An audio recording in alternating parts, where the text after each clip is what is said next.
Hi viewers, good morning. ఈరోజు నేను ఇడ్లీలోకి పల్లి చట్నీ చూపిస్తున్నాను.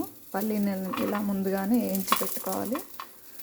తర్వాత మనకు కారంకి తగ్గట్టుగా పచ్చిమిర్చి, వెల్లుల్లి, కాస్తంత చింతపండు, కొత్తిమీర కొద్దిగా వేసుకోవాలి. అంతే అండి. ఇది బాగా కాస్త ఫ్రై అయిన తర్వాత ఈ రెండింటిని మిక్సీ పట్టాలండి. పల్లీలు పొట్టు తీసేసి పల్లీలను వేయించిన పచ్చిమిర్చిని రెండింటిని మిక్సీ పట్టి పోపు వేసుకోవచ్చండి.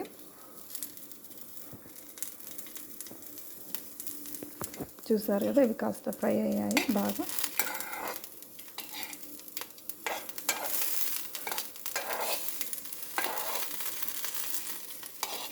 ఇంతే అండి. ఈ సింపుల్ 3 ఇంగ్రీడియంట్స్ తోటే టేస్టీ చట్నీ మనకు రెడీ అవుతుంది. ఇడ్లీలో కానీ దోశలో కానీ ఈ ఫ్లేవర్ చాలా బాగుంటుంది. ఈ కాంబినేషన్ తోటి తప్పకుండా మీరు కూడా ట్రై చేయండి. Thank you.